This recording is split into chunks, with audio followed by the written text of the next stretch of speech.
Kalau kita lihat kan dari sisi bagaimana Islam mengakomodir juga dan juga mensikapi terutama.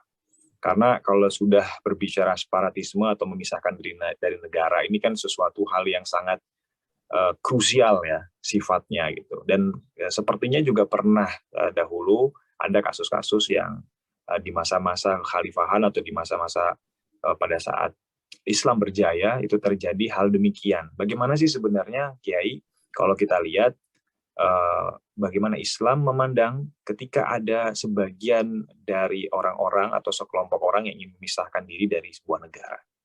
Mangga Kiai. Bismillahirrahmanirrahim. Kalau dalam perspektif hukum Islam ya, maksudnya dalam politik Islam atau yang dikenal dengan siasah syariah, itu memang ada sikap yang tegas terhadap kelompok separatis, itu memang ada. Sebutannya banyak sekali. Di antaranya itu adalah dia buhot. Buhot itu pembangkangan. Nah, separatis jelas dia kalau diukur dengan kacamata buhot gitu ya, itu jelas masuk, jelas itu masuk. Nah, saya kalau pertanyaannya seperti itu tadi, apa? Ya itu memang tegas tuh ya, diperangi. Nah, cuman meranginya itu adalah konteksnya adalah konteks istilahnya apa ya? Edukatif, di perang edukatif. Jika perang takdib itu ada. Jadi memang ada perang dalam arti musuh gitu ya. Nah, ini perang dalam arti edukatif. Nah, itu perangnya perang takdib.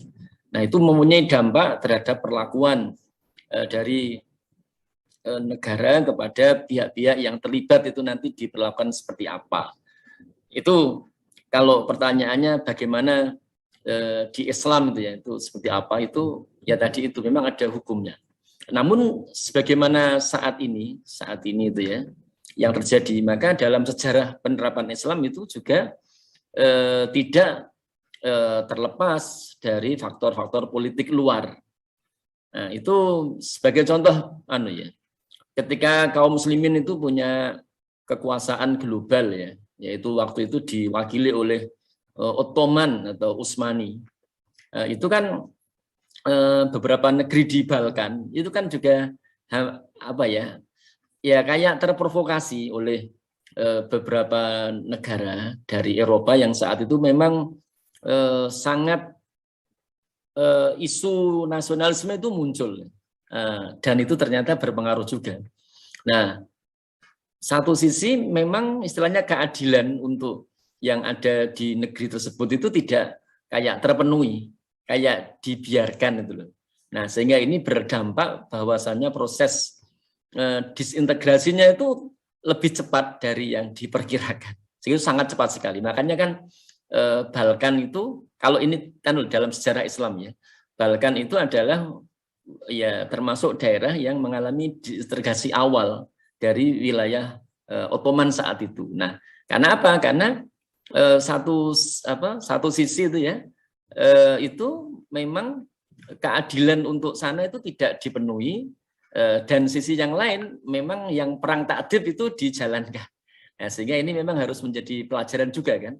Jadi sisi-sisi yang orang sebut dengan kemanusiaan, keadilan, pemerataan, pembangunan kan bahasanya sama ya. Bahasa sama, itu saya rasa perlu diselesaikan. Sehingga tadi disebutkan oleh Bang Slamet Ginting maupun Ustadz Rian, memang harus komprehensif. Nah, jadi memang itu komprehensif itu memang sangat urgen, sangat penting, sehingga yang dulu pernah terjadi itu tidak terulang. Tapi satu sisi ketegasan terhadap tokoh-tokoh dari apa itu yang melakukan separatisme atau tokoh-tokoh buat itu memang harus ada. Jadi tokoh-tokohnya itu ya harus disikapi dengan sikap yang tegas. Kemudian juga diksi yang digunakan untuk menyebut itu tidak bias. Ini kan jadi bias, diksinya jadi bias, sehingga dianggap itu kalau dalam bahasa hukum Islam ya, itu kan nanti ada kuto otorik gitu ya. Nah itu kalau yang seharusnya buhot itu dimasukkan kuto otorik nih. Jadi orang yang keluar rumah kemudian merampas gitu ya. Nah, merampas barang-barang, ada yang dicari pembunuh, tidak begitu. Itu kan memang ini adalah orang yang bahkan penguasaan teritorialnya itu TNI katanya sudah kalah, ketinggalan dengan kelompok tersebut. Maka ini Laksana ya dia bisa dikatakan punya teritori yang mana tidak terkontrol, coverage area TNI itu kalah. Sehingga memang ini untuk kategorinya tuh jangan bias. Kategori itu memang ya harus tegas, harus jelas bahwa ini separatis yang memang harus diperangi. Nah, itu pertama. Yang kedua, terkait sama pendekatan-pendekatan terhadap mereka. Itu kan kenapa kok tidak mau seperti itu? Maksud tidak ada ketegasan seperti itu, kan? Itu kan terkesan tidak berani melawan pengaruh-pengaruh asing yang ada di Papua. Jadi kayak tadi disebutkan ada Inggris, ada apa itu istilahnya Australia, kan ya. Tentunya ada Amerika, dulu Belanda, nah sekarang Cina, entah masuk atau tidak. Jangan-jangan Cina sudah masuk itu kan, untuk deal-deal infrastruktur, jangan-jangan, tapi mesti terlalu jauh. Nah artinya ada kepentingan-kepentingan asing di sana itu terkesan kita tuh tunduk, sehingga untuk menyebut itu separatis itu tidak berani. Nah tentunya ini akan menimbulkan satu sisi ya. Ini sebagai saya sebagai bagian dari umat itu kok merasa sekali ada semacam pembedaan kalau itu dilakukan oleh kaum muslimin ya. Itu sehingga yang mestinya tidak ada sedikit pun ya dari istilahnya elemen-elemen Islam yang taruhlah seperti tadi, seperti OPM, seperti KKB dan sebagainya, yang kategori istilahnya sampai separatisme ya, dan terorisnya juga beberapa tidak dibuktikan, itu malah sangat tegas sekali, itu sementara kalau dengan asing itu kok sangat tunduk sekali, sehingga untuk menyebut itu separatis itu pertimbangannya banyak sekali. Kita kan punya buzzer-buzzer yang hebat ini kan. Kenapa buzzer-buzzer yang hebat ini tidak dimainkan untuk menjadi buzzer kita untuk internasional, malah digunakan untuk buzzer lokal ini kan. Ini kan iman-iman nih kan, didanai kayak gitu, wah untuk menyerang mengopinikan kepentingan kita kan luar biasa, bahwa itu separatis, itu gini-gini kan di forum internasional itu kan, itu kan bisa, tapi malah kayak diarahkan ke yang tidak semestinya. Ini jadi sebagai umat tuh kayak merasa ini piye to jan-jan kalau dengan kepentingan asing itu kayak tunduk-tunduk, padahal kan dalam sejarah itu kan dan yang terakhir untuk Timur-Timur kan jelas sekali. Kita itu sangat sangat takut sekali kalau persoalan Timur-Timur waktu itu dibawa ke PBB itu kan ya. Nah, pun kayak ini, kita ini meskipun mereka tidak membawa ke forum PBB, tetapi bahwa ada jejak-jejak asing di sana kan sangat kental sekali. Nah, itu kita tunduk tidak punya kepedean bahwa ini adalah wilayah kita, sudah terjadi legalitas yang diakui oleh PBB, itu tidak berani mengungkapkan, tidak berani untuk menjadikan ini adalah legalitas internasional, itu kayak tidak berani. Sehingga tapi sisi yang lain itu terhadap kelompok-kelompok Islam itu kebijakannya itu ya kayak musuh. Di satu sisi kan memang meskipun tidak disebut itu musuh ya, memang tidak ada penyebutan terhadap Islam itu musuh, memang tidak ada. Tetapi dari sisi bahasa, misalnya kalau dalam bahasa lisanul hal ya, bahasa keadaan itu nampak misalnya kayak ada terkesan dipecah belah ya. Terkesan ada pemecah belahan lah terhadap publik muslim. Kemudian pengawasan pesantren gitu kan. Atau pemetaan masjid baru-baru ini itu begitu luar biasanya kebijakan yang diambil, tapi terhadap yang sudah jelas-jelas itu malah tidak. Nah, tentunya ini akan menimbulkan presiden buruk di masa yang akan datang. Di masa yang akan datang itu nanti publik Muslim itu tentunya ketidakkepercayaan itu akan semakin tinggi sekali.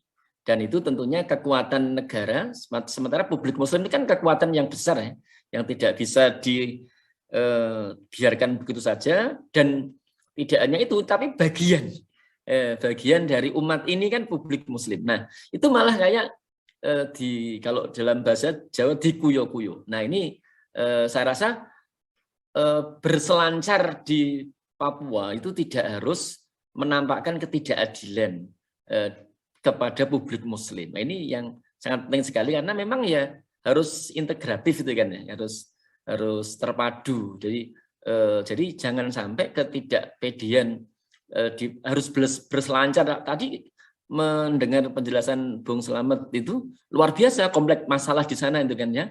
Tapi apakah kemudian ketika berselancar di atas kompleksitas masalahnya itu kemudian nampak tunduk, sementara untuk persoalan-persoalan terkait dengan umat Islam itu malah kayak keras gitu. Kayak keras, bahkan ya doktrin TNI yang tentang PKI itu kan sudah mulai sudah beberapa tahun terakhir ini kan malah kayak sudah tidak ada di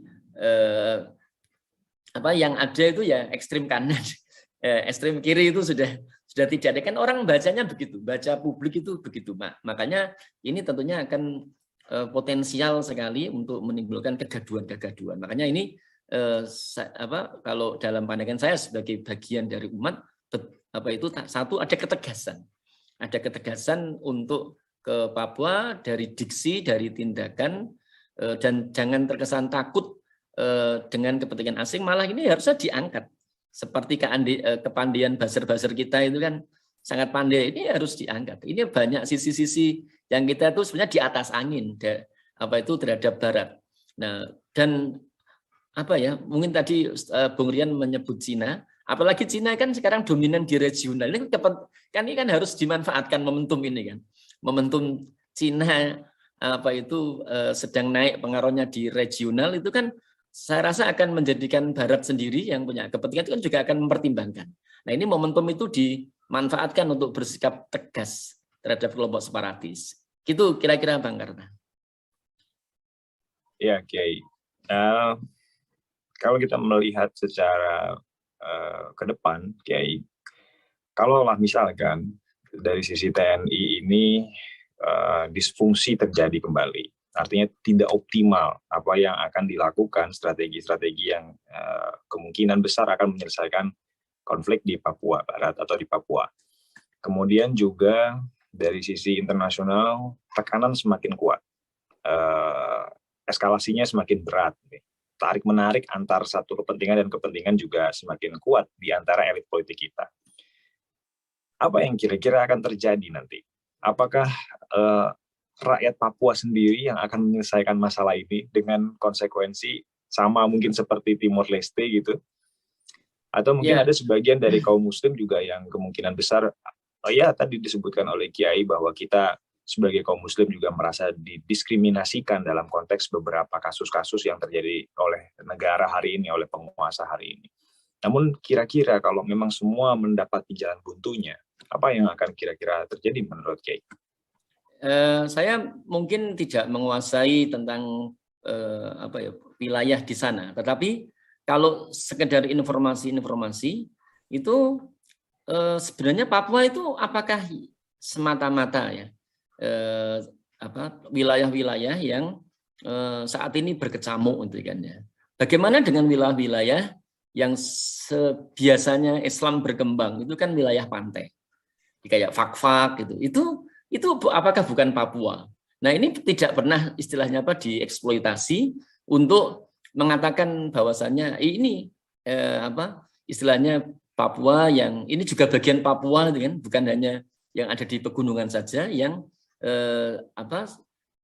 yang harus dirangkul juga, harus dirasakan juga bahwa mereka juga penduduk Papua.